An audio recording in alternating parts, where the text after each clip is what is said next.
the medium for 25 years, but writers still are unappreciated in the field. That goes as far as cartooning, the strips and books. And I'd like to give a little cheer, if I may, for the writers of America. Rah. What else? Now, on my bar mitzvah day, what else? Cartooning has always reflected society. Can you say that again, Malcolm? Just start again. Cartooning reflects society is almost redundant in terms. It is a reflection and a mirror of society. And why? Because it writes down and sets down and draws down what is happening in society at the moment. It's derivative of social conditions, which no other popular medium is. You take a motion picture. It could be based on a book that was written, or a play, or it's a screenplay, a visual. It has other elements to it, but cartoonists derive their material from social conditions. Where else can they derive it from? There is no book that it's based on, there's no other element. And so it looks out on society, sees what is happening, and writes it down, usually in a humorous vein, because that's their business.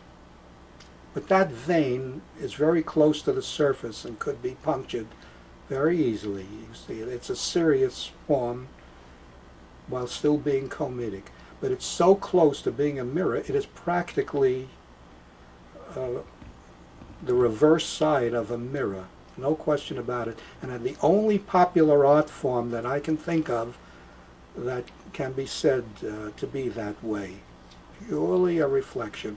And of course, it's also influenced by social conditions, because that's where it gets its material. It is American society, American cartooning. It's synonymous.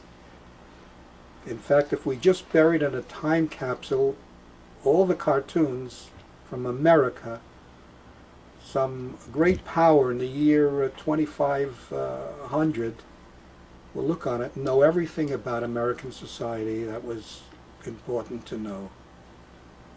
No other medium can make that statement, because there are always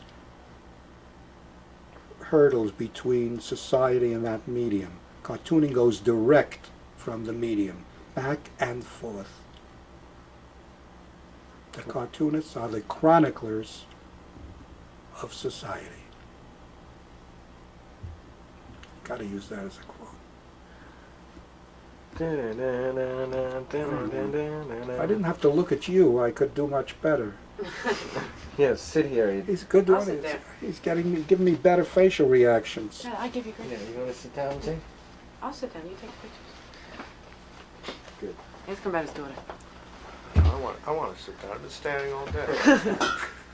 Now, I want to thank all the little people, Paul Williams, Mickey Rooney,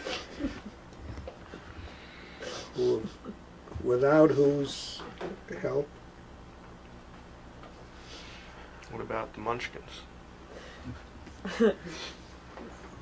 Yeah, I am hungry. You Later started after the right- interview, huh? You started the Wacky Packages, huh? I was big into those, collecting the first few series. Well, I should have mentioned those coloring books. I started coloring books too, the political coloring books. There was a whole slew of probably what, there were no gag humor books at the time. You had better business sense. The preppy book, am I on? The preppy handbook, the Garfield the Cat books, 101 Uses for a Dead Cat, and those titles,